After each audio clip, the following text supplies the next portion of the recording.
Boa noite, Estevão. Boa noite, Marcelo. Tudo bom? Você tá, tudo bem? Graças a Deus, tudo caminhando. Sobrevivendo. Sobrevivendo. Estou bem, me sinto bem. Família bem. Então está tudo em ordem. Estevão, começamos com um grupo aqui que começou a entrar na live para nos assistir. Nós já estamos com quase 50 pessoas ao vivo assistindo a nossa conversa. Eu queria primeiro apresentar as pessoas. Você se dispor a passar uma hora com a gente e dizer para as pessoas que você é um dos maiores infectologistas do Brasil, nome muito respeitado. A nossa amizade, talvez você não se remonta a muitos anos atrás, 15, 20, através do Luiz Lamy, que nos apresentou a você. E eu queria perguntar, então, agradecendo que ajuda a gente a todas essas lives, você falasse um pouquinho. Você não tem cara de carioca. Carioca, sou super carioca. Carioca da Gema. Da Gema? Carioca da Gema. O que muda um pouco é que meu pai é piauiense. Então, pode ser que tenha alguma coisa de nordestino. Nordestino? E meu pai é piauiense da Gema também. Então, eu sou uma mistura aí de nordestino com carioca. Mas eu nasci aqui no Rio. Nasceu no Rio. Você estudou medicina onde? No FRJ. No Fundão? Eu fiz toda a minha formação no FRJ, tanto a graduação como a pós-graduação, residência, mestrado e doutorado. Mas há quase 15 anos eu estou aqui na Fiocruz já. Há 15 anos na Fiocruz. Não chegou aí para o exterior, não? Ficou em alguma parte? Não, fiz pequenos treinamentos no exterior, mas nunca fiquei um tempo prolongado, não. Ok. Bom, você sabe que esse é um momento muito especial. Acho que nesse século, a gente nunca, no passado, acho que a gente nunca vivenciou uma coisa parecida. Talvez uma parte de privacidade ocorreu, talvez na Segunda e Primeira Guerras Mundiais, né? Com certeza, nada nessa escala e nada dentro do contexto que a gente vive hoje, né? O contexto tecnológico, o contexto que exatamente a gente vive hoje, certamente é impossível até comparar com outras coisas, né? Porque o contexto que a gente vive hoje modifica, né, a própria experiência. E também é impensável, ninguém teria isso na cabeça que aconteceria uma coisa assim. Eu lembro que quando começou a quarentena na China, o que se achava é que aquilo só seria possível na China, né?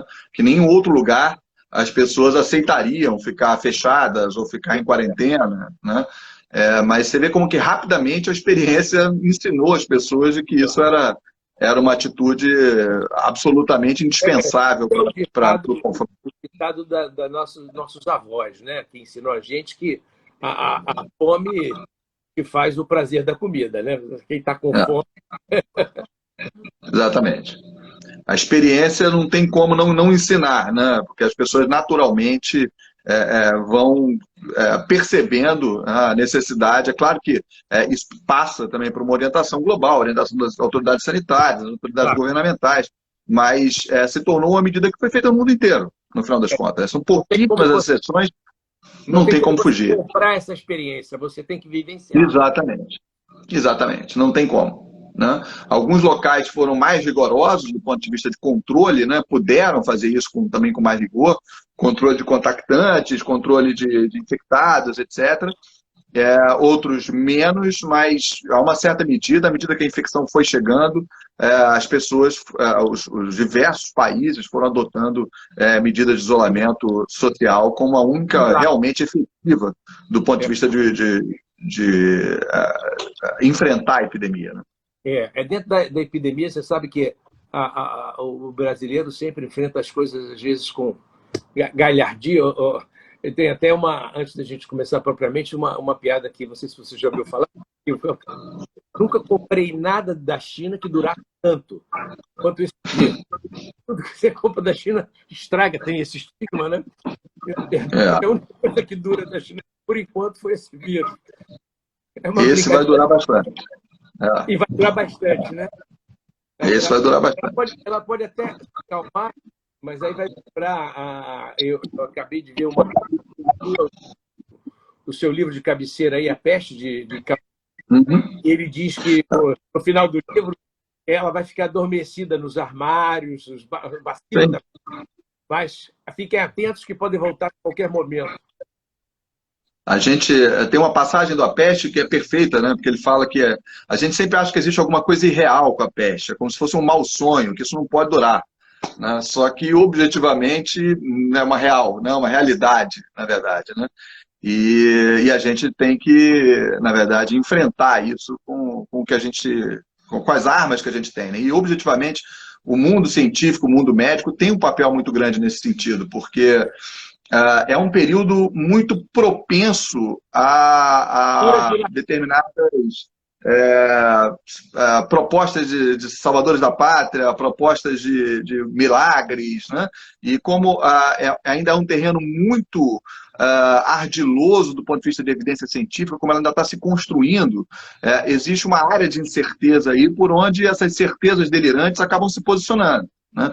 Não, e, na verdade, a própria informação que a gente tem, e isso vide a Organização Mundial de Saúde, só de informação que ela foi pró e a favor da quarentena, e depois fez um pouquinho, depois ela falou de cloroquina, desfez e voltou o estudo. Quer dizer, como a gente está aprendendo o real, em tempo real, fica confusa a informação que chega à população, fica um pouco perdida.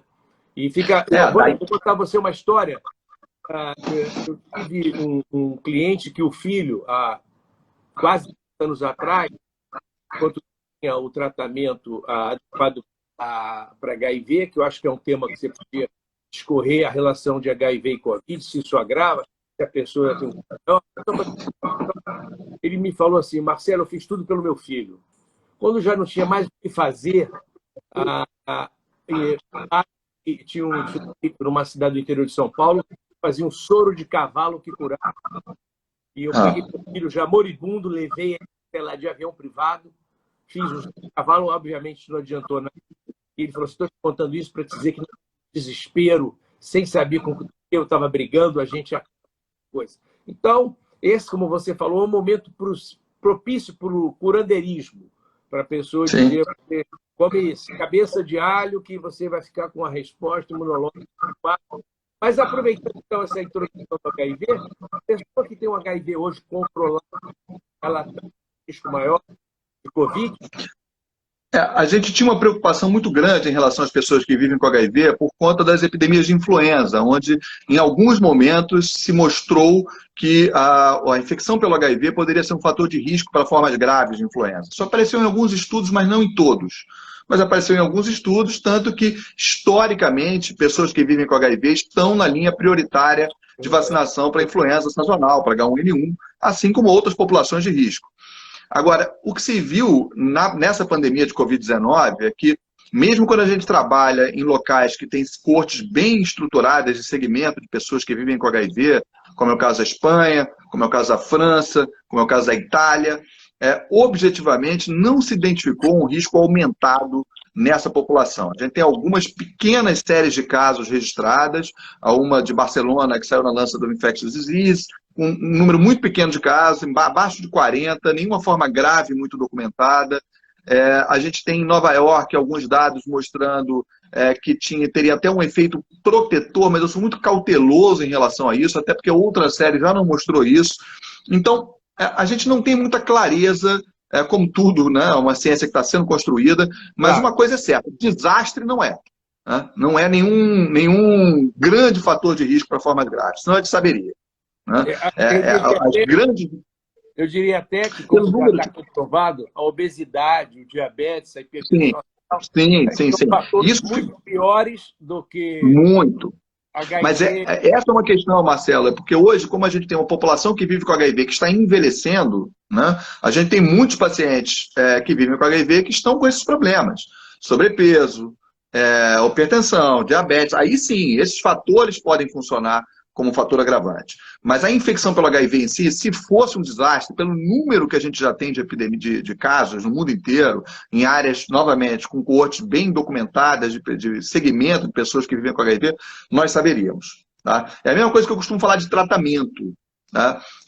Se algum desses tratamentos que são, hoje em dia, veiculados e que são testados, fosse milagroso, a gente saberia. Então, a gente não está mais na disputa se um desses tratamentos é milagroso. Nenhum deles é. A ideia é, será que um deles pode fazer uma pequena diferença? Se fizer, já pode ter uma coisa interessante. Claro. Né? Então, é isso que está se testando, na verdade. Né? E, para isso, aí a gente precisa ter ser muito consistente, ser muito rigorosos em relação, muito criteriosos em relação aos dados que vão surgindo. Mas não eu adianta acho série de casos, 10 casos, de 20 casos. Você precisa de tudo controlado. A pessoa, quer dizer, que muitos remédios parecem ter um efeito benéfico no início, naqueles 5 primeiros dias, fase da infecção. E, na verdade, nessa fase, muitas vezes a pessoa não te procura, porque ela acha que vai tomar uma Novalgina. É melhor e melhor a mesma, porque ela tem febre tosse, ela toma qualquer remédio para febre tosse. Quando ela agrava, aí já está tarde para você conseguir fazer alguma coisa. Mas aí que tá. Por isso é que eu falo que fora da ciência não vai existir nada. Porque para os casos brandos ou os casos iniciais, você tem que ter um número muito grande de pessoas para fazer um estudo, porque a maior parte evolui muito bem. Tratei 20 pessoas com ivermectina e todas saíram bem. Sim, mas se não fizer nada, como a gente não fez aqui para os nossos profissionais de saúde, todos ficaram bem também. Né? E na forma grave, é o contrário. Né? No paciente que está internado em formas graves, a mortalidade é muito alta, não importa o que você faça. Então a diferença também vai ser pequena, só que para o outro lado, né? Para um número maior de desfechos de óbito. É engraçado o que você está me dizendo, porque eu fiz a minha formação no Fundão também, e depois a parte de cirurgia vascular eu fiz nos servidores do Estado. Depois eu fui para a França, da França para então, eu trabalhei no serviço público na minha volta, trabalhei no servidor do Estado, trabalhei no do Souza Aguiar. Então, eu tenho grandes amigos nas áreas todas, e hoje atuo mais nos hospitais privados aqui da Zona Sul, e pelo que você me falou assim, dos doentes internados, a mortalidade é altíssima. Na verdade, não é o que eu tenho visto, ou a gente não entendeu bem. Não é que seja altíssima, mas a mortalidade é alta, é alguma coisa entre 10% e 20%, varia um pouco nas diversas séries, tá? Mas o tratamento, né, o impacto do tratamento, não modifica tanto isso. Essa é que é a questão. Os hospedeiros, eles saem bem, na verdade, como você falou isso, a maioria sai bem. A maioria sai bem. Agora, aquele percentual que desce a ladeira em termos práticos, é o doente que vai se agravando, faz insuficiência renal, precisa de diálise, faz hipotensão, precisa de droga, esse passo que fizer dificilmente sai. Essa é uma das questões. Talvez nessa fase, pouca coisa adiante. É porque depende do perfil de trabalho que você vai entrar, o perfil do hospital que você vai entrar. Se você está num hospital que recebe basicamente os pacientes que já estão 4 dias no ventilação mecânica, você vai pegar um hospital de alta letalidade, né? Sem dúvida nenhuma. E aí, possivelmente, sim, aí sim o tratamento vai fazer pouca diferença, pelo menos o tratamento antiviral específico. Né? Talvez aí você tenha que mexer mais na cascata inflamatória, né? Ou na cascata de coagulação. Mas a verdade é que toda semana aparece um candidato a salvador da pátria, seja anticoagulação plena, seja agente anti-L6, seja corticoide. Toda semana aparece um. Né? Alguns se mantêm mais de uma semana. Você falou, não tem nenhum salvador, mas eu acho que o anti-interleucina 6 e corticoide, anticoagulante, todos eles têm um papel positivo em alguma fase ali que ajuda um pouquinho. Não define ninguém. É possível, mas a gente só vai saber disso com estudo controlado. O primeiro estudo controlado que foi feito com o tocilizumab, por exemplo, não mostrou benefício. Curioso. Por quê? Porque pegou pessoas com fase muito precoce, e aí a mortalidade é baixa mesmo. O que aconteceu? A gente precisa de estudo. Tem um grande estudo na Inglaterra, trabalhando com corticoide, num dos braços, é parecido com o nosso Solidarity. Só que o Solidarity não tem um braço de corticoide, porque a gente vai ter remdesivir. o braço na Inglaterra tem, que é o estudo Recovery. Eles já estão com mais de 10 mil pacientes incluídos. Se corticoide fosse um milagre, o estudo já tinha sido interrompido. Claro, claro, claro. Olha, o benefício Milagre não tem. anterior não é justo continuar com o grupo controle sem corticoide. Sim, exatamente. Agora, só por causa da nossa interação aqui com o público, o Estevão, o Chico Brito pergunta a você, poderia discorrer um pouquinho sobre falsos positivos e negativos dos testes? Essa então, vamos lá. É interessante. IgA, IgM, IgG, afinal de contas, PCR. Isso aí já cabe uma live quase inteira, tá? Mas eu vou tentar resumir muito brevemente. Primeiro, vamos dividir os testes entre sorológicos e virológicos, né? O PCR. O PCR é o teste que detecta o vírus, né? Que é feito na narina, na garganta. A gente tem trabalhado um pouco com a saliva aqui também. Alguns resultados vêm só positivos na saliva. Esse teste é muito confiável se ele vem positivo, mas ele só fica positivo, em geral, um pouquinho antes do paciente ficar sintomático, no dia anterior, na verdade, até 5 a 7 dias depois. Algumas formas graves podem se estender um pouco mais. Tá? Depois ele não fica mais positivo. Então, se ele dá negativo, ele não consegue descartar totalmente que a pessoa tem ou teve. Mas se ele dá positivo, ele afirma, você teve ou está com Covid-19. Mas ele não serve bem como controle pós-tratamento também. Tá? Então, por exemplo, a pessoa que está com 20 dias de sintomas, já tem 20 dias de diagnóstico. Vou fazer meu PCR para ver se eu estou transmitindo ou não. Ele não é muito bom para isso. A maior parte das pessoas que continuam com PCR positivo durante muito tempo, nos estudos que conseguiram verificar isso, o vírus não consegue ser cultivado. E essas pessoas não transmitem. Então, tudo indica, até onde a gente sabe, que, de uma forma geral, as pessoas não transmitem mais o vírus depois de 10, 14 dias de sintoma. Ok? Esse é um ponto. Agora vamos para os testes sorológicos. Sorológicos. Muito mais complicado. Por quê? Primeiro que há uma infinidade de testes sorológicos. Né? Aqui no Brasil já tem aprovação pela Anvisa vários testes sorológicos com sensibilidades e especificidades diferentes. O que quer dizer com isso? Com falsos positivos e falsos negativos diferentes. Né? IgM, IgA e IgG, ninguém sabe ao certo, o CDC sugere que você ignore essa distinção. Porque a cinética de IgM, a cinética de evolução, teoricamente IgM e IgA são infecção mais recente, IgG um pouco mais tarde. Mas normalmente a gente não conhece bem, tem pessoas que aparecem o IgG antes do IgM e IgA, então o CDC sugere que você ignore essa distinção entre IgM e IgA. IgG reagente não te dá uma certa tranquilidade. Não, e esse é um outro ponto importante, Marcelo. Tem muita gente que já tem o diagnóstico por PCR e vai procurar o IgG para ver se está imune. Isso não existe. Isso não tem nenhuma utilidade. Tá? Você não deve fazer isso. A pessoa que tem o PCR positivo, a gente imagina que ela vai adquirir um certo grau de imunidade parcial, porque é assim que se comporta, de uma forma geral, as infecções por coronavírus. Aí tem, desde o primeiro SARS, que foi em 2002, onde essa imunidade era permanente, até os coronavírus que causam resfriado comum, que essa imunidade é transitória. A gente imagina que algum grau de proteção essa pessoa vai ter, independente do teste sorológico. O teste sorológico não serve para isso. Ele não é indicado para isso. Ok? Pessoa que tem o exame positivo pelo PCR, ela não deve fazer mais o teste sorológico. Segundo ponto. O teste sorológico serve para identificar uma pessoa assintomática que nunca teve sintoma, saber se ela já teve Covid ou não, se ela pode ficar segura ou não, não serve para isso também. Tá? Primeiro, para a gente saber o nível de falso positivo que esse teste vai dar, a gente precisaria ter uma estimativa clara da prevalência da infecção no país ou na nossa cidade. Não temos. Se a nossa prevalência, se a nossa incidência, vamos dizer assim, vamos dizer que 5% das pessoas no Rio de Janeiro já foram infectadas.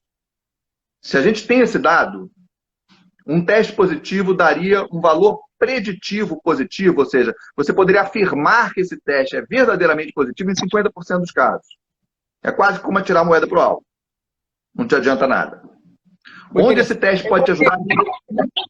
Esclarece, porque as pessoas estão todas correndo atrás de testes e, na verdade, no momento, precisa mesmo, e você enfatiza bem, eu assisti uma aula sua, para as pessoas que a máscara é muito importante para que você não transmita a doença o mais importante para você não adquirir doença é lavar bem suas mãos e Isso. evitar o contato A distância. de É grandes isso. aglomerações. A nível, só para concluir o teste, Marcelo, desculpa. O teste vai servir para duas coisas, então. Nesse momento, pode ser que mude. Pode ser que a gente tenha um teste de 100% de especificidade que ajude em alguma coisa. Nesse momento, o teste serve para quê? Cálculo, né, para inquérito populacional, porque aí tudo bem. Né, ele vai, sei lá, eu faço aqui na Fiocruz e descubro que 10% dos meus funcionários, dos nossos funcionários aqui são positivos. Não vai ser preciso, mas eu vou saber que vai estar ali entre 8 e 15. Eu vou ter uma estimativa do quanto esse vírus circulou aqui. Para cálculo populacional. A nível individual, esse teste vai servir melhor para aquela pessoa que teve um quadro mais ou menos típico e que já tem mais de 10 dias de sintoma. Eu não vou ter o diagnóstico pelo PCR. Por quê? Porque nesse caso, né, eu vou selecionar uma população que tem uma alta chance de realmente ter tido um teste positivo. E aí você aumenta o valor preditivo positivo. O valor que a gente chama pré-teste. Né? Então, essa é a única situação individual que eu indico o teste. Para nenhuma outra situação individual eu indico. Você sabe que eu tenho um exemplo, que acabou de entrar aqui nos assistindo, a Marcela, ela estava em Milão, em fevereiro, e ela teve um quadro típico de Covid, ficou em casa, e depois de 10 dias se recuperou sozinha, com sintomático, com remédio para febre, dor de cabeça, coisas, nada especial para pessoas que estão assistindo. E depois ela foi para a Suíça e da Suíça veio para o Brasil. Chegou aqui no Brasil, deu PCR positivo, e IgA, IgM, IgG, tudo não reagente. Eventualmente, essa pessoa pode ter mais na frente, né, a viragem do anticorpo, mas ela não precisa fazer esse exame, porque ela não vai acrescentar nada para ela. Ela já tem o diagnóstico preciso. Né, o nosso padrão ouro, que é o teste. Então não tem que fazer mais nada.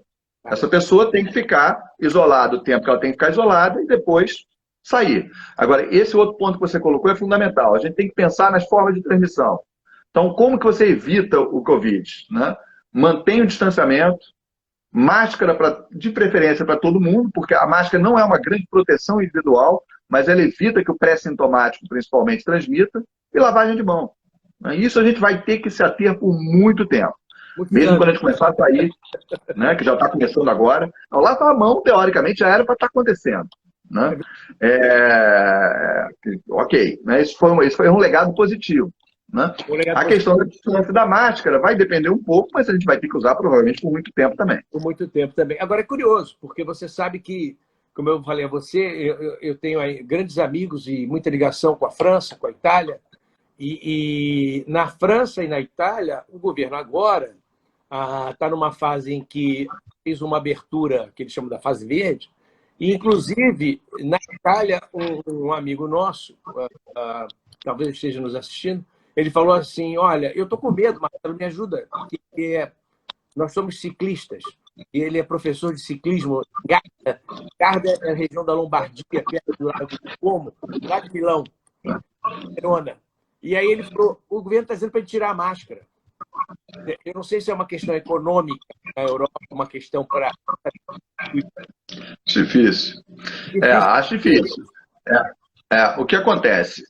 Teoricamente, novamente, se você está preocupado com a transmissão, a máscara não é uma excelente proteção individual, e é óbvio que para esportes ao ar livre, ela às vezes atrapalha. Né? Então, o que geralmente eu recomendo, a pessoa vai correr ao ar livre, ela deve evitar locais muito aglomerados, né? E mesmo que ela corra sem máscara, na hora da corrida é muito difícil que haja algum problema. Existem algumas simulações, você já deve ter visto, as pessoas devem ter visto em vídeo, que tentam mostrar, mas aquilo é totalmente simulação. Né? Aquilo não é muito real. A chance realmente de um contato desse é muito pequena. Mas sempre que a pessoa parou de correr, ela deve colocar máscara de uma forma geral, para se proteger e para proteger as outras pessoas. Né? Objetivamente. Você usa a máscara. Esse é um ponto que eu acho importante, porque às vezes a pessoa pode se julgar corajosa por sair sem máscara. Né? Isso não é coragem. Isso na verdade, cuido com as outras pessoas. Né? Agora, olha só tem isso aqui de perguntas para você, tá? Vou fazer Vamos tentar, claro. Interessante. A Micaela, que é minha cunhada, olha a coincidência, é a diretora de marketing que está nos patrocinando aqui, ela falou ela está ela está esperando neném, então já vi que a pergunta dela está bem difícil. Gestantes são consideradas grupo de risco para a Covid? Já há estudos de possíveis complicações para gestantes e bebê? Olha, na verdade, a gestante para a gente é sempre um grupo de risco, né? Porque é uma ciência nova, a gente está aprendendo, então é sempre uma preocupação. Existem relatos aqui e ali de algumas complicações na gestação, mas não parece ser um grave problema. Não parece, como foi em H1N1, por exemplo. Né? H1N1 é uma população de risco. E a gente tem acompanhado, pelo menos eu que estudei um pouquinho isso também, como você, claro, certamente muito mais que eu, não tem sido descritos muitos problemas, tem relatos, como você falou. Então, é sempre uma condição que requer cuidado para qualquer infecção. Mas é claro, exatamente. Não é um fator especialmente de risco, assim como um HIV também não é.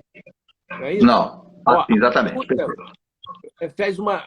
Ana Lúcia de Recife, pergunta a você, teve um anúncio do governo de São Paulo de uma parceria com a China para iniciar testes com vacina chinesa. Ouviu falar sobre isso? Tem alguma opinião? Existem várias vacinas, né, que estão em andamento, já em fase 1 para fase 2, pelo menos 10 produtos em fase clínica já. Né? A Unifesp vai trabalhar com um produto específico de Oxford. Né? Aqui eu acho que o IDOR que vai trabalhar também com esse produto. O NIH está com um produto também. Com Oxford. Isso, com Oxford. Que é uma vacina baseada em adenovírus. Né? Tem uma outra vacina para adenovírus que também é desenvolvida em parceria com a China, que já teve seus dados publicados no Lancet, com algum efeito imunogênico, mas, assim, por mais que a gente esteja, e a gente está realmente, né, feliz com o fato de que a biotecnologia avançou a um ponto em que o desenvolvimento de vacinas pode ser muito encurtado, né, alguma coisa seria impensável, né, alguns anos atrás. Né, a gente imaginar que um vírus que a gente conhece a partir de janeiro já estaria desde março com vacina na praça. Né? É uma coisa difícil de imaginar, mas objetivamente isso acontece. E algumas tecnologias, teoricamente, de desenvolvimento de vacina, como é o caso de RNA mensageiro, por exemplo, que é um produto do NIH, que é um produto que a Pfizer também tem em andamento, pode ser que consigam resultados mais rápidos do que o que a gente esperaria. Né? Normalmente, a gente não trabalharia com a expectativa de ter nada antes de um ano. Claro. Podemos ter surpresa. Porque aí também entra uma outra questão, né, Marcelo? Uma coisa é você apressar o processo e falar, isso aqui já se parece com uma vacina, vamos vacinar todo mundo. Só que não é uma coisa tão simples, né? Porque não é um ebola, que a gente vai vacinar um grupo limitado inicialmente. A gente tem a população suscetível e expostos ao coronavírus atual é praticamente a população mundial. Claro. Então, a vacina vai ter que ser produzida em larga escala. Para ser produzida em larga escala, a gente precisa ter clareza de que ela funciona. Claro, né? Claro. A gente poder investir nisso. Né? Isso só pode ser que demore um pouco mais. A senhora Isolda, que nos assiste aqui, que é mulher de um cliente meu muito querida, ela pergunta por que as crianças têm menos Covid? É verdade ou é? Não, é verdade. As crianças têm pelo menos menos formas sintomáticas. Quando os primeiros relatos da China, simplesmente não tinha ninguém abaixo de 19 anos.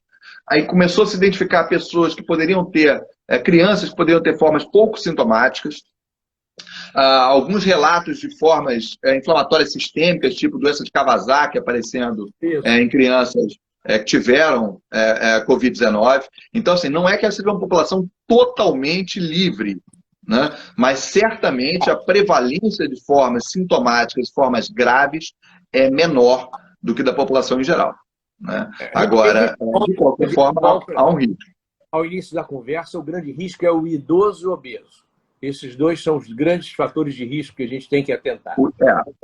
O idoso, com certeza, as comorbidades, né? Pressão, hipertensão e diabetes, o obeso, com certeza, sobrepeso. Bom, deixa eu te fazer uma pergunta agora, pessoal, você responde se quiser. Você dirige um instituto de doenças infecciosas. Tem vários casos de Covid. Temos vários casos de Covid. Você permite que você vá para casa? Essa questão é sempre complicada. Né? Tem vários médicos que estão na verdade, indo para Hotéis. hotéis e tudo, né? Então, tem o uns que que nem não voltam mais para casa, cuidado. tem os que não voltam mais para casa, né? Mas assim, tudo depende. Tem casais de médicos, objetivamente, né? E como é que você faz, né, numa situação dessa? Deixa os filhos sozinhos. Então é difícil, né? Que não dá para sair todo mundo de casa, né? É E vai verdade. deixar os filhos com quem? Com a avó? Aí também é problemático. E a avó Então, tem assim, autismo. a gente tem que, novamente, trabalhar com isso, tem que trabalhar com uma certa distância, né? Um certo distanciamento, né? Lavar a É mão, com isso. É lavar a lavar a mão. mão, vai acabar trabalhando com o que a gente tem, né? Objetivamente, Ó, que são essas coisas. a Roberta Ferpin faz uma pergunta interessante para você. Ela fala assim: eu estou em isolamento total desde 15 de março. Queria saber se realmente é hora de ir voltando à normalidade com segurança, em quem confiar. Porque, na verdade, você sabe que eu faço um ensino de cirurgia vascular, e esse ensino é muito prático, com umas técnicas novas para aneurismas, e não tem como ensinar à distância. Então, eu fui a Goiânia operar uma pessoa junto com um colega, eu fui a Cuiabá, fui a Porto Alegre, e nessas cidades, curiosamente, Cuiabá e Goiânia, tem pouquíssimo caso. É. Pouquíssimos casos. Então, é completamente diferente lá. Caô, uma semi-abertura, e agora a gente começa a ouvir isso no estado de São Paulo ou do Rio de Janeiro, os dois grandes estados piores, tem do Amazonas do Ceará, Pará. Amazonas e Ceará. Então, como é que vê isso? O Ferpan, então, ela pergunta se ela já pode começar. O que eu entendi, ela é professora aqui do Rio de Janeiro. Veja bem, a gente teve um ganho, sem dúvida, no município do Rio, a gente conseguiu ver uma queda do número de casos, o estado nem tanto, né, já que tem. É difícil falar no estado que dirá no Brasil, né? São lugares muito heterogêneos, o sul mal começou a epidemia. São vários Né? Brasis. São vários Brasis, né? Então a gente tem que trabalhar um pouco as situações de cada lugar. Né? O município até havia caído realmente, né? O número de casos começou a cair. Mas a gente sempre tem que trabalhar com o que a gente tem de reserva de leito e o que a gente tem em termos de taxa de transmissibilidade, que é o famoso R. Né? Quanto cada uma pessoa está transmitindo. Né? Os números estão caindo e estão subindo ainda. Se os números do Estado estão subindo, a gente tem que ter muita cautela, porque o Estado se intercomunica muito. O município do Rio cai, mas a Baixada sobe. Né? E a gente começa a voltar tudo, começa a transitar mais gente. Né? Então, na verdade, isso tem que ser feito de uma forma muito gradual. Muito gradual. Né? E sempre começando de atividades que não sejam em ambiente fechado, que não envolvam um número grande de pessoas no mesmo lugar. Por exemplo, shopping center, teoricamente, tinha que ficar mais para frente. Né? Não deveria ser agora, porque é um local que junta muita gente em lugar fechado. Então, teoricamente, como o Maracanã. Como o Maracanã. Você não pode ter um Exatamente. agora. Não tem como. Nesse momento, não tem como. Né? Então, a gente tem que ir realmente trabalhando essas diversas possibilidades. E sempre que a gente for abrindo, a gente tem que ir abrindo com todas essas coisas em mente. Manter o distanciamento entre as pessoas, manter o uso de máscara, sempre ter os locais, ter muito álcool gel para que as pessoas lá dentro... falou na sua aula inaugural, que é muito importante no momento da abertura agora, é o tempo que a doença leva para se manifestar. Então, na verdade, a gente abrir esta semana que vem, a gente tem que abrir e dar uma parada, porque a gente só vai ver o resultado dessa abertura em 15 dias. Isso. Vai ver o resultado da abertura no dia seguinte. E aí a gente pode estar lentamente abrindo, na verdade, aí o caso vem aos milhões. Então, verdade, e aí a coisa complica demais, Marcelo, porque a gente vai para outro patamar de transmissibilidade. E as pessoas voltam para casa, transmitem para as suas famílias, os casos aumentam muito. Né? Esse segundo fechamento, a eficácia já é menor do que o primeiro fechamento. Então, idealmente, a outra coisa que a gente deveria estar fazendo nesse momento de abertura, a gente deveria ter, na verdade, trabalhado para isso, mas trabalhou pouco, eu acho, minha impressão, em testagem. Né? Para que a gente pudesse identificar rapidamente os locais onde os casos estão aumentando de novo. Então, a gente tem unidade de sentinelas, onde fala, nessa UPA, vamos pedir todo mundo. Eu acho que países ricos, como a Inglaterra, como a França, como os Estados Unidos, não conseguiram fazer uma testagem em massa, não tem dinheiro nem número de testes suficiente. Esses países. E o Brasil, a gente não investe adequadamente num sistema de saúde, que é um exemplo, mas a gente não investe em 50 anos. Desde o governo Collor, Fernando Henrique, Lula, Dilma, Antônio, nenhum governo investiu. Quem sabe agora essa pandemia sirva para o governo atual e o próximo. Eu trabalhei nos hospitais públicos, você também trabalha em público e privado, sabe a diferença de um e outro. Quer dizer, isso é completamente distinto. Isso agora fica muito claro durante a pandemia. Será que o governo vai... Será que os deputados vão assim, deixar o dinheiro nos hospitais? Eu vi o meu hospital não fechar o cirúrgico com pressa para enxugar a mão, pelo amor de Deus. Então, imagina que o vereador tem uma compressão. O fortalecimento do SUS é uma etapa fundamental, né? E assim, fato é que nos últimos anos enfraqueceu um pouco até de recurso, mas a gente tem que fortalecer porque não há saída fora disso. Esse é o primeiro passo, né? E a gente sabe que mesmo o SUS, com todas as suas limitações orçamentárias e tudo que aconteceu, ele ainda deu respostas excelentes para alguns problemas. Foi o caso da infecção pelo HIV, foi o caso da hepatite C. Veio também para nivelar. Ela mostrou a todo mundo que desconhecia ou que fechava os olhos que o vírus pega todas as camadas da sociedade.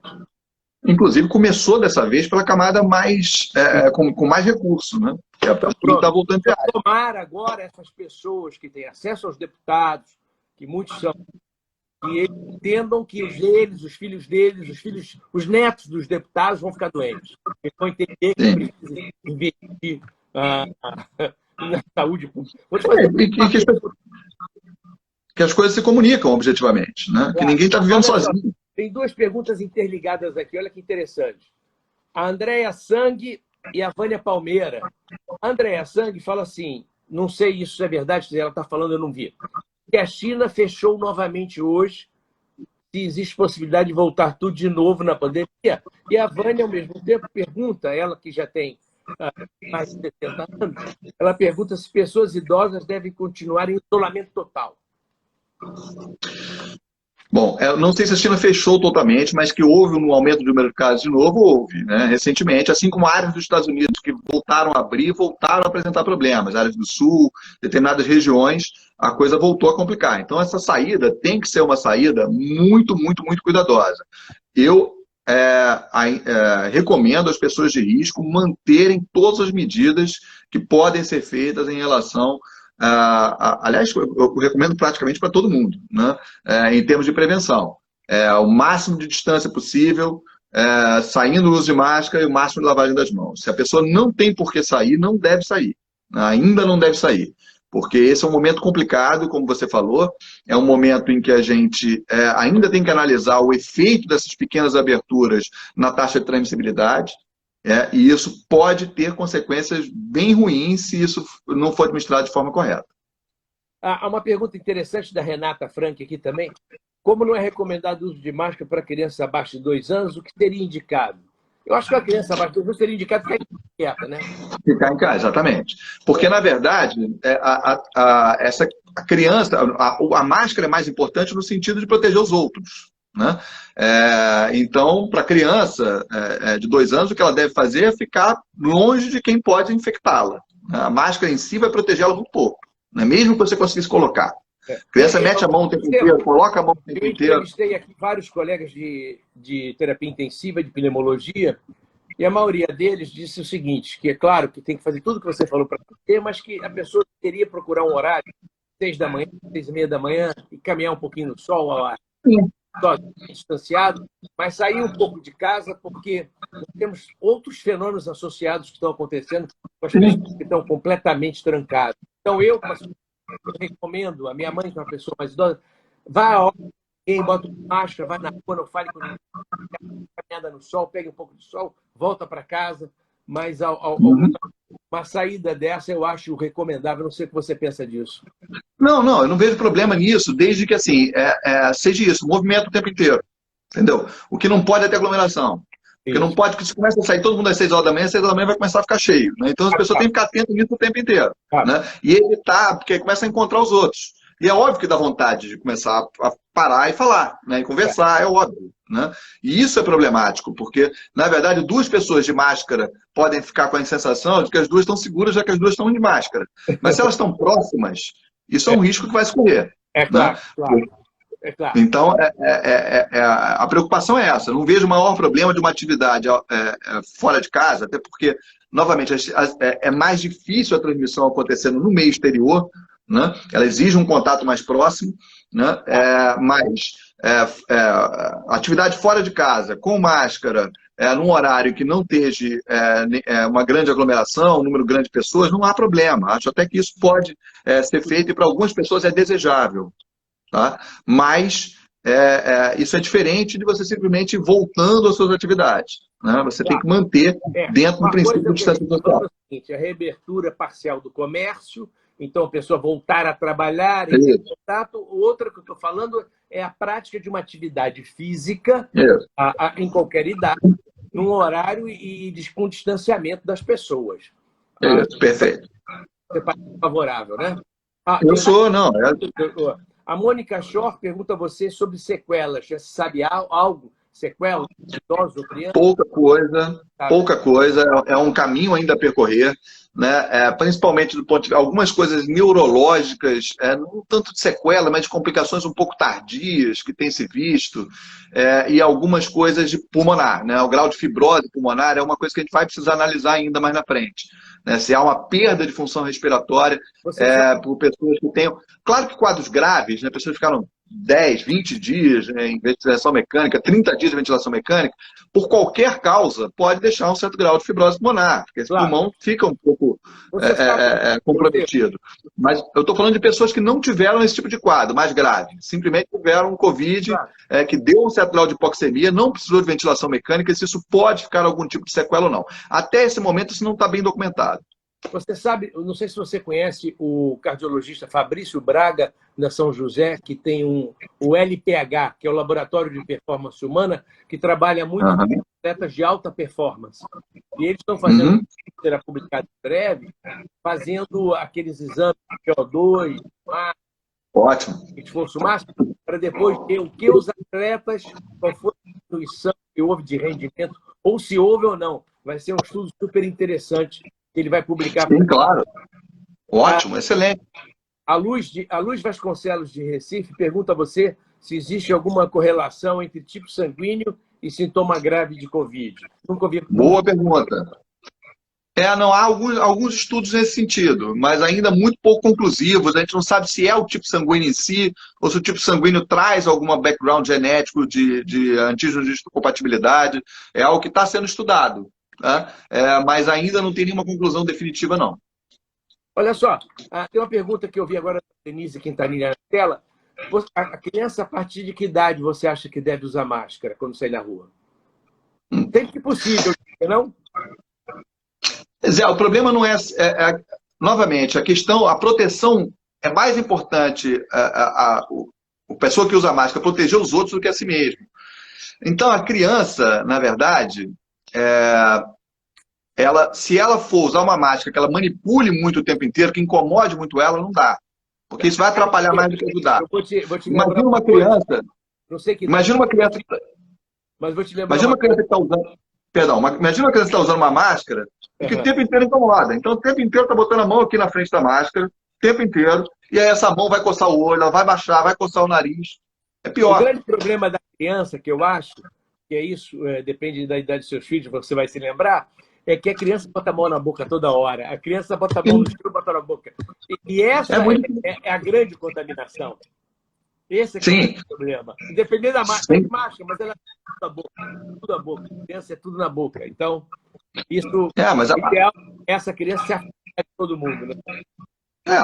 O ideal é que ela mantenha a distância. Né? Hoje em dia, agora não tem jeito. Não tem jeito. Quer dizer que no final do ano o Roberto Carlos não vai fazer. Acho improvável. Acho que ele vai fazer uma live. Uma live. Mas, olha aqui. A Tati pergunta: quem pegou está imune? O que eu tinha falado anteriormente é o seguinte, tudo indica que há um certo grau de imunidade, né? A gente tem aqui e ali relatos de pessoas que voltaram a ter sintomas e o PCR estava positivo, mas nenhum caso bem documentado em que foi cultivado o vírus novamente, né? A gente tem um relato do CDC da Coreia, que pegou 70 pacientes que tiveram um quadro desse, quando tentou cultivar, o vírus não era cultivável, e não houve casos de transmissão dessa reinfecção para contatos domiciliares. Então, isso pode ser simplesmente um PCR que ficou positivo, isso pode ser um paciente que está com outra virose, na verdade, nesse momento. Tá?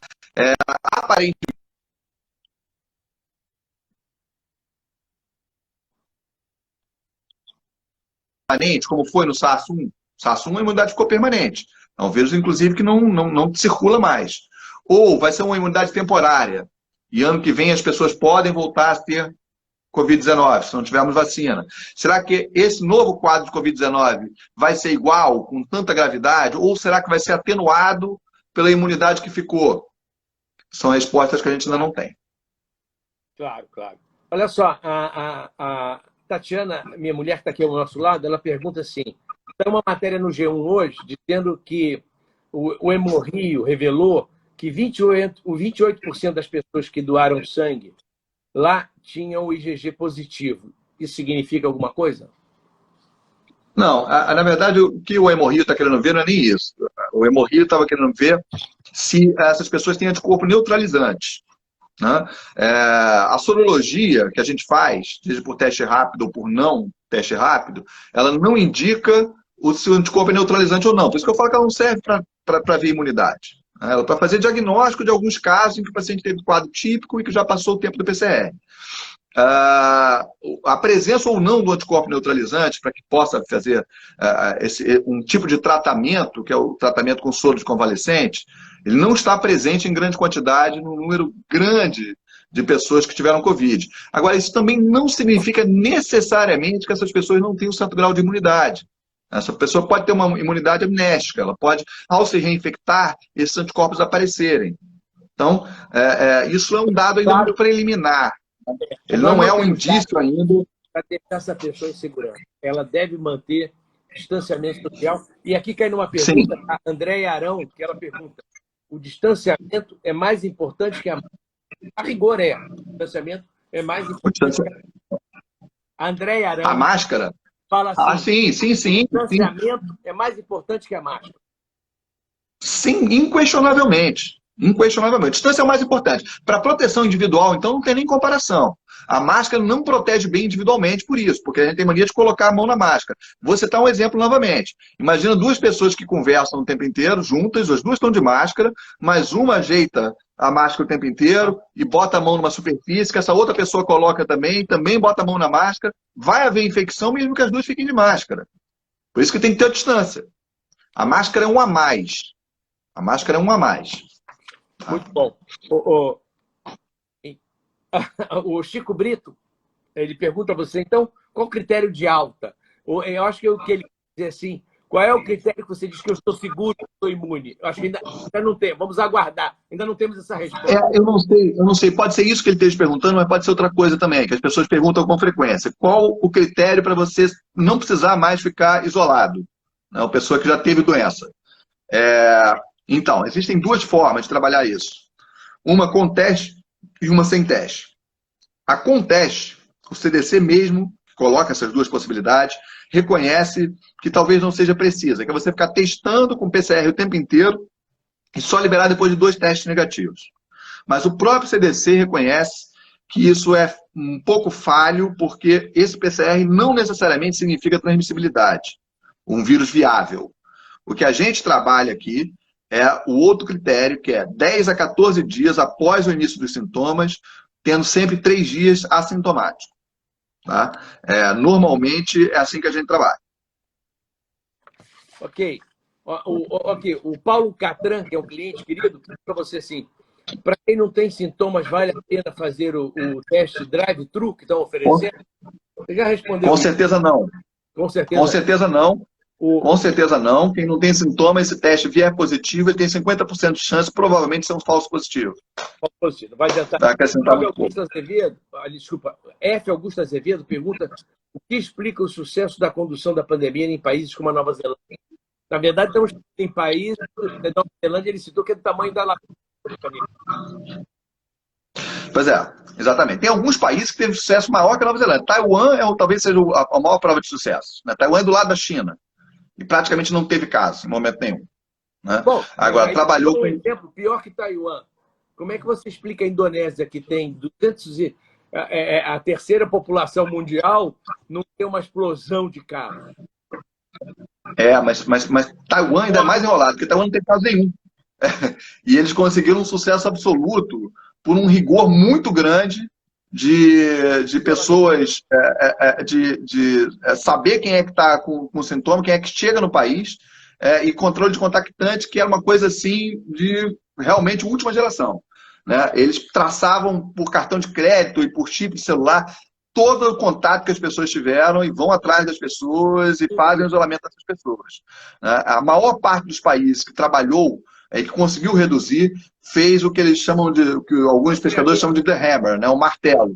Né? Trabalhou muito com isolamento de casos e de contactantes. Né? Mas isso tem que ser uma fase inicial. Claro. O Estevão Luiz é um colega nosso, cirurgião vascular, em São Lourenço, Minas Gerais. Ele pergunta se é correto testar o IgG e IgM em grupos de risco no centro cirúrgico. Então, acredito que é numa cirurgia eletiva num cara assintomático, se você deve fazer algum teste. Não vai acrescentar nada para você. Se for negativo, não quer dizer nada. Aliás, se for negativo, não quer dizer nada mesmo, né? Porque o período que a pessoa está mais infectante, geralmente a sorologia é negativa. Então, não vai te acrescentar muito pouco. Pouco importa. Aliás, aqui, eu tenho uma pergunta boa da aqui na tela. Já é segura andar de avião, viagens rápidas de Rio, Brasília? Rio, São Paulo? É seguro? Não entendi, desculpa. Ela pergunta, é seguro? É seguro fazer pequenas viagens aéreas, tipo Rio-São Paulo, Rio, Porto Alegre, Rio-Brasília? Seguro não tem nada. Né? Obviamente, novamente, temos que trabalhar aí nas formas de transmissão. Né? Se você vai ter contato próximo com alguém, de máscara ou mais superfície que outras pessoas podem tocar, não é seguro. Agora, como que você pode limitar ao máximo, melhorar ao máximo essa segurança? Viagens curtas, em que você usa máscara, né? Você não fica em contato próximo com ninguém que não esteja de máscara, pelo menos, e você não coloca a mão no rosto sem ela estar lavada. Então, álcool gel do teu lado. Felipe Moreira, que ele fala sobre vacinas, etc., mas no final ele pergunta se a Fiocruz está trabalhando em algum tipo de vacina ou junto de algum grupo. Como é que está a Fiocruz nesse sentido? A Fiocruz, a gente tem algumas propostas de estudo, uma proposta com o NIH, que provavelmente a gente vai trabalhar junto. Biomanguinhos, que é uma parte aqui da Fiocruz, que trabalha com imunobiológicos, também está estabelecendo parcerias com fabricantes internacionais para produzir em coparticipação, né? E a gente tem um estudo grande de tratamento, né? Que é esse que eu falei, o Solidarity, tratamento de pacientes internados. Né? Mas existem várias propostas de estudo, inclusive para pacientes não internados, que a gente está analisando e que provavelmente a gente vai colocar aqui para frente também. Ok. Olha, mas nesse momento a gente não está produzindo nenhum estudo de vacina. Entendi. A Denise Correia te faz uma pergunta interessante. É importante a exposição do vírus para que a população se torne imune? Quer dizer, eu acho que ela chamou atenção para aquele chamado efeito manada. Imunidade de rebanho. Vamos fazer uma conta de somar aqui. Para a imunidade de rebanho funcionar, precisa em torno de 60% a 70% de pessoas infectadas. Então vamos pensar no estado do Rio de Janeiro. No município do Rio de Janeiro Grande Rio de Janeiro deve ter uns 10, 12 milhões de pessoas. Posso estar chutando errado, mas acho que é por aí. 60% a 70% disso são 6 a 8 milhões de pessoas infectadas. Pensa numa letalidade de 0,5%, que é uma letalidade baixa, para o que a gente está calculando. Isso vai dar... Bota 1%. Bota 1%. Isso vai dar 60 a 100 mil pessoas morrendo. 60 mil. Não tem como. É difícil. Não tem como. Olha só, uma pergunta provavelmente de uma pessoa que está nos assistindo. O Ronan Moreno pergunta: lugares fechados com ar-condicionado transmite o vírus? Sem dúvida nenhuma. Esse é o pior. Lugar fechado é muito ruim. É o pior cenário.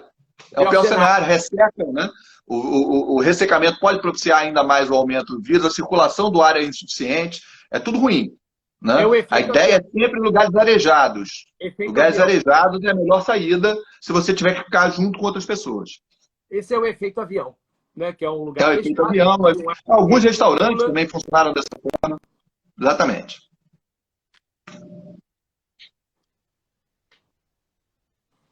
Tem uma outra pergunta aqui. Tá me ouvindo bem, não? Porque eu perdi o teu sinal. Estou te ouvindo bem. Eu estou te ouvindo. Tá. O Daer Vilas pergunta a você que um médico atendeu um paciente há 7 dias com máscara a 2 metros de distância, todos os protocolos e cuidados. Hoje, o paciente está com Covid. Esse médico, agora o que deve fazer? Teve contato 7 dias atrás, está de alta, não contamina? Se ele teve o contato dessa forma que está descrita, com todos os cuidados, o risco dele é muito baixo, já seria muito baixo mesmo. Né? Se ele teve um contato mais próximo, aí normalmente a gente deixa até 14 dias em isolamento maior, que é o tempo mais ou menos para desenvolvimento de algum tipo de sintoma. Olha, há uma pergunta da Luz Vasconcelos de Recife, muito interessante, estava na tela aqui agora. Cinema nem tão cedo. Então eu aconselharia Netflix e outras coisas, não? Olha, rapaz, eu vou te falar, Marcelo, eu sou a pessoa mais cinéfila que você pode imaginar. É uma dor que eu falo isso, viu? Mas cinema vai demorar mais, infelizmente. Né? O Marcelo Laerte pergunta: o hipertenso é um risco maior, mesmo se tiver controle? Provavelmente o controlado tem um risco menor, mas isso foi mal observado, foi mal identificado ainda. Os estudos ainda não pontuaram isso com clareza. Eles pegam fator de risco, hipertensão, está lá presente, né? Mas ainda não conseguiram discriminar muito bem os pacientes que estavam com pressão controlada ou não. Já surgiu algum tipo de dúvida sobre medicação, mas não parece ser uma questão da medicação. Né? Parece ser uma questão realmente de você ser hipertenso. Mas provavelmente, quanto mais controlado, menor o risco. Assim como diabetes. Estevão, nós temos diabetes isso já está mais claro, na verdade. 1 minuto e meio e vai encerrar a live automaticamente, que o Instagram nos dá 1 hora só.